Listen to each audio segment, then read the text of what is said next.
নমস্কার বন্ধুরা, সনাতন ধর্ম বিবি চ্যানেলে আপনাদের অনেক অনেক স্বাগত। বন্ধুরা, মৃত্যুর 24 ঘন্টা পরে আত্মা আবার কি বাড়িতে ফিরে আসে?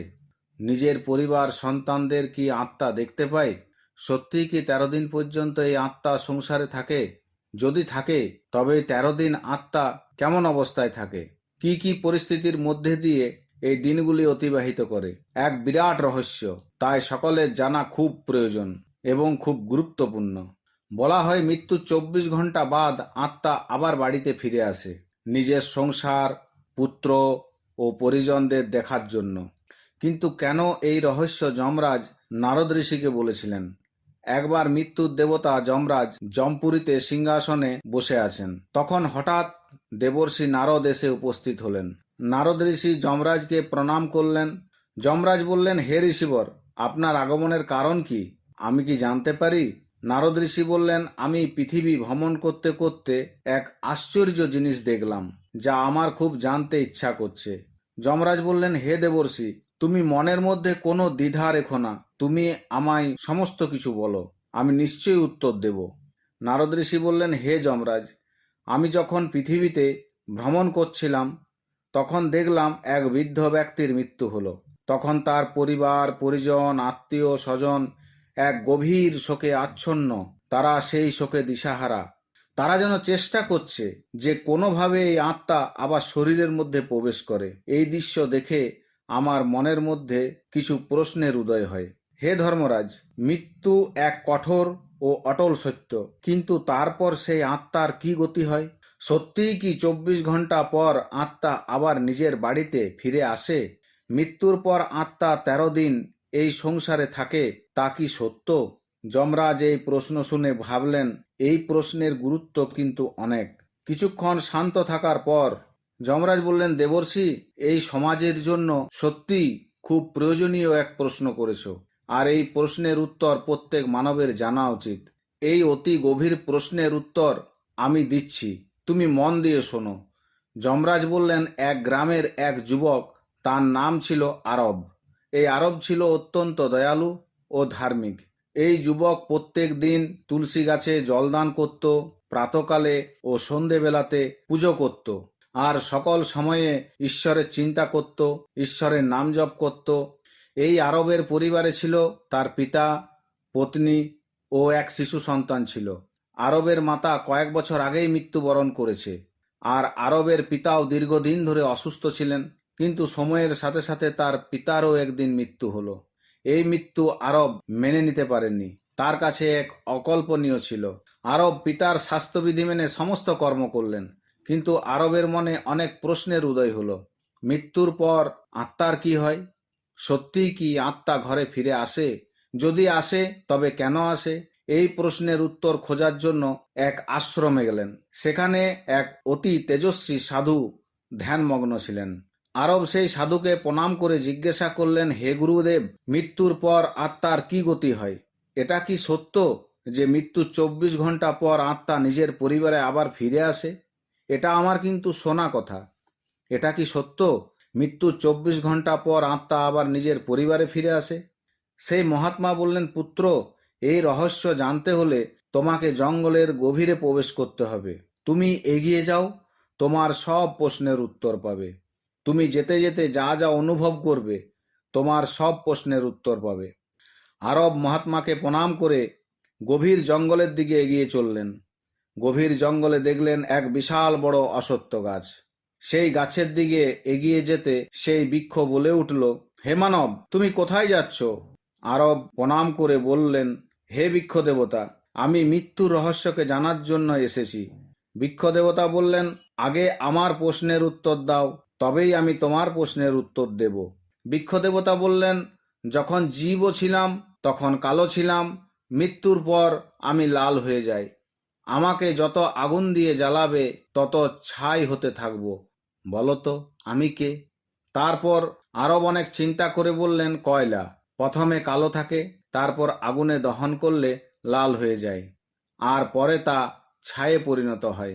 বৃক্ষদেবতার মনে আনন্দ হলো সঠিক উত্তর পাওয়ার জন্য। বৃক্ষদেবতা বললেন, বৎস, তুমি সঠিক উত্তর দিয়েছ। এখন আমি মৃত্যুর প্রথম অবস্থা বলবো, মন দিয়ে শোনো। বৎস, যখন শরীর নষ্ট হয়ে যায় তখন আত্মা বুঝতে পারে না যে তার শরীর আর নেই।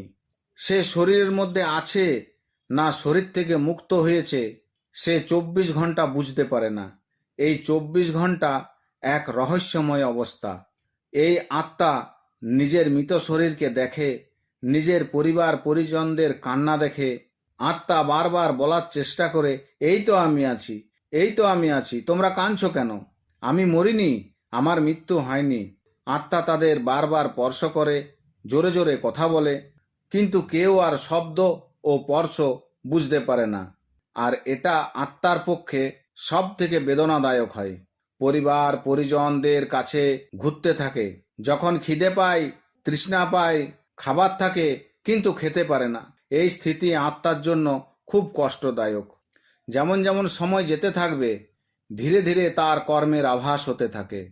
যদি ভালো কর্ম করে থাকে তবে আস্তে আস্তে মনে শান্তি অনুভব হয়, আর খারাপ কর্মের প্রভাবে তার মন অশান্ত হয়ে ওঠে, চঞ্চল হয়ে ওঠে, নিজের পাপ কর্মের ফল বুঝতে পারে। তাই বলা হয়, মৃত্যুর পর শাস্ত্রবিধি মেনে সমস্ত কর্ম করা উচিত। তাহলে অশান্ত আত্মার উপর ঈশ্বরের কৃপা বর্ষিত হয়। তাতে সংসারের মায়া ত্যাগ করে আগের যাত্রার জন্য এগিয়ে যেতে পারে। 24 ঘন্টার মধ্যে ধীরে ধীরে আত্মা বুঝতে পারে যে আমার শরীরের মৃত্যু হয়েছে, এই সংসারে আর আমার কোনো প্রয়োজন নেই। কিন্তু তার আগে এই মোহ তাকে আকৃষ্ট করে। যে আত্মা 24 ঘন্টার মধ্যে আবার বাড়িতে ফিরে আসে, আরব বুঝতে পারল মৃত্যু মানে শেষ নয়, এক নতুন যাত্রাপথের সূচনা। আরব বললেন, হে বৃক্ষ দেবতা, আপনি যে জ্ঞান প্রদান করলেন তা আমার কাছে অমূল্য সম্পদ। বৃক্ষ দেবতা বললেন, তুমি এই পথে এগিয়ে যাও, তোমার আরও প্রশ্নের উত্তর পাবে। আরব এবার বৃক্ষ দেবতাকে প্রণাম করে জঙ্গলের আরও গভীরে এগিয়ে চললেন। দেখলেন এক বিশাল আকারের কাক। আরব হাত জোড় করে প্রণাম করলেন। কাক বলল, হে বৎস, তুমি নিশ্চয়ই কিছু প্রশ্ন করবে মনে হচ্ছে, বলো তোমার মনের সেই প্রশ্ন কি? আরব বললেন, হে পক্ষী দেবতা, মৃত্যুর পর আত্মা 24 ঘন্টার জন্য অচেতন বা ভ্রম অবস্থা প্রাপ্ত হয়, কিন্তু তারপর আত্মার কি গতি হয়? পক্ষী দেবতা বললেন, প্রথমে তুমি আমার এক প্রশ্নের উত্তর দাও দেখি, তবেই আমি তোমার প্রশ্নের উত্তর দেব। আরব জোড়হাত করে প্রণাম করে বললেন, বলুন আপনার কি সেই প্রশ্ন? পক্ষী দেবতা বললেন, মানবের এই সংসারে বন্ধনের মূল কারণ কি? আরব কিছুক্ষণ চিন্তা করে বললেন, মানবের বন্ধনের মূল কারণ হলো তার মোহ। এই মোহ মানবকে ছাড়তেই চায় না। পক্ষী দেবতা খুশি হয়ে বললেন, হে বৎস, মৃত্যুর পর যখন আত্মা শরীর ছেড়ে যায় তখন আত্মা কিছুক্ষণ মনে করে আমি মুক্ত, কিন্তু সময়ের সাথে সাথে তার মনে এক আলোড়নের সৃষ্টি হয়। তার পরিবার পরিজন, তার মনের মোহ, এই সব নিয়ে এক আলোড়ন সৃষ্টি হয়। যখন শরীরকে দাহ করা হয় তখন খুব কষ্ট হয়। এই শরীরকে আশ্রয় করে কাম, ক্রোধ, লোভ, মোহ, মদ, মাশ্চর্য কত কি না ভোগ করেছে। আর আজ সেই শরীর চোখের সামনে নষ্ট হচ্ছে, আগুনে পুড়ে যাচ্ছে, তখন আত্মার মনে কষ্ট হয়, কিন্তু তা ক্ষণিকের। শরীর যত তাড়াতাড়ি দাহ করা হবে, আত্মার মোহ তত তাড়াতাড়ি নষ্ট হবে, তত তাড়াতাড়ি দুঃখের অবসান হবে। তাই মৃত শরীর তাড়াতাড়ি দাহ করা উচিত। এই আত্মা আবার বাড়িতে ফিরে এসে সকলের সঙ্গে থাকার চেষ্টা করে, কিন্তু কিছু সময় পরেই বুঝতে পারে, না আমাকে কেউ দেখতে পায়, না আমার কেউ কথা শুনতে পায়, তবুও আমি সকলের সঙ্গে থাকার চেষ্টা করছি। অবশেষে নিরাশ হয়ে যায়, মনের মধ্যে খুব দুঃখ পায়। পক্ষী দেবতা বললেন, যে আত্মার যত বেশি মোহ, সে তত বেশি ভূতলোকে ঘুরতে থাকবে। সে যতক্ষণ না মেনে নিতে পারে যে এই সংসারের মানুষজন আর আমার কেউ নয়, এই সংসার আমার থেকে আলাদা হয়ে গেছে, এবং যতদিন না সে বুঝতে পারবে ততদিন সে কষ্ট ভোগ করে, কৃতকর্মের অনুশোচনা করে। ভালো কর্ম করা থাকলে সেই কর্মের ফলে তাড়াতাড়ি এই বন্ধন থেকে মুক্ত হয়ে যায়। তাই পরিবারের লোকজনের উচিত এই মৃত ব্যক্তির উদ্দেশ্যে শাস্ত্রবিধি মেনে শ্রাদ্ধ, পিণ্ডদান, গীতাপাঠ, গোদান এসব কর্ম করা উচিত। তাতে মৃত ব্যক্তির আত্মা শান্ত হয়, ঈশ্বরের কৃপা পাওয়া যায়। এবং যে পিণ্ড দান করা হয় তা পিতৃপুরুষের কাছে সঞ্চিত থাকে এবং যে সময়ে সেই ব্যক্তির এই খাদ্য, জল, বাসস্থান, বস্ত্র যা যা প্রয়োজন হয় পিতৃপুরুষ সেইগুলো ঠিক সময় মতো তাকে দান করতে থাকে। তাই এই সমস্ত কর্মকাণ্ড শাস্ত্রবিধি মেনে প্রত্যেকের করা উচিত। পক্ষী দেবতা বললেন, হে বৎস, আমার মনে হয় আমি তোমাকে সঠিক উত্তর দিতে পেরেছি। আরব সেই সব প্রশ্নের উত্তর পেয়ে খুব খুশি হলেন এবং পক্ষী দেবতাকে প্রণাম করে তিনি গৃহে ফিরলেন। তো বন্ধুরা, আপনারা জানলেন মৃত্যুর 24 ঘন্টা পরে আত্মা কেন বাড়িতে ফিরে আসে এবং এই 13 দিনের মধ্যে তার কি কি গতি হতে থাকে। তো বন্ধুরা, যদি আমার এই ভিডিওটি ভালো লেগে থাকে তবে আমার চ্যানেলটিকে শেয়ার ও সাবস্ক্রাইব করতে ভুলবেন না। জয় রাধে, জয় রাধে।